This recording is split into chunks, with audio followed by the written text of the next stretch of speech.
উপস্থাপিকাকে অপপ্রচারে চিটাগংয়ে কি ঘটেছিল? ইয়াশা।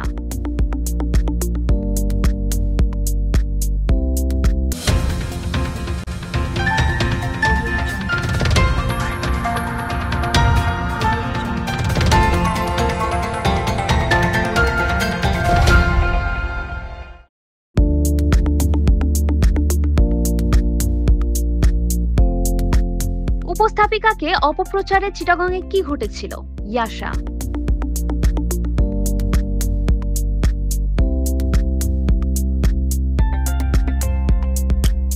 সম্প্রতি বাংলাদেশে বেড়াতে আসা একজন ভারতীয় পর্যটককে হয়রানি করা হয়েছে দাবিতে এক্সে একটি ভিডিও প্রচার করা হয়েছে। পরে ফ্যাক্ট চেকিং প্রতিষ্ঠানের অনুসন্ধানে উঠে এসেছে নেপথ্য কাহিনী।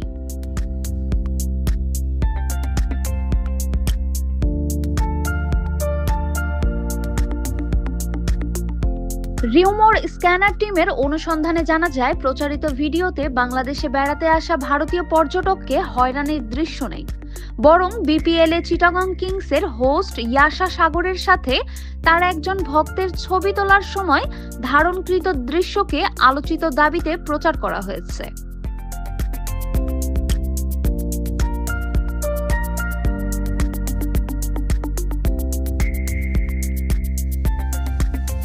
এ বিষয়ে অনুসন্ধানে আলোচিত দাবিতে প্রচারিত ভিডিওটি পর্যবেক্ষণ করে এতে কাউকে হেনস্থা সংক্রান্ত কোনো দৃশ্য দেখা যায়নি।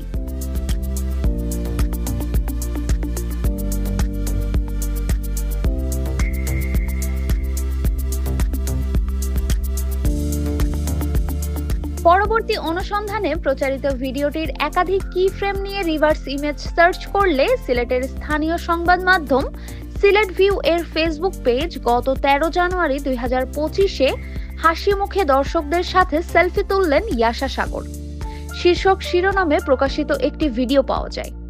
উক্ত ভিডিওটির সাথে আলোচিত দাবিতে প্রচারিত ভিডিওটির তুলনা করলে হুবহু সাদৃশ্য পাওয়া যায়।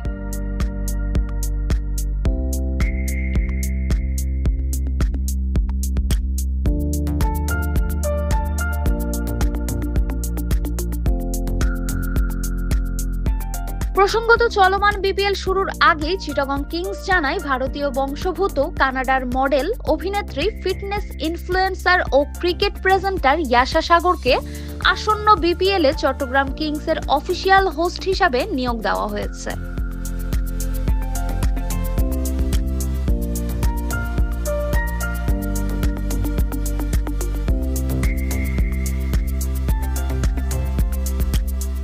এছাড়া তার ইনস্টাগ্রাম পোস্ট এবং গণমাধ্যমে দেওয়া সাক্ষাৎকারে তাকে বলতে দেখা যায় যে তিনি বাংলাদেশে তার সময় এবং কাজ উপভোগ করেছেন।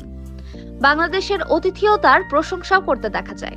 অর্থাৎ আলোচিত ভিডিওর নারী বাংলাদেশে বেড়াতে আসা ভারতীয় পর্যটক নন এবং তিনি হয়রানিরও শিকার হননি।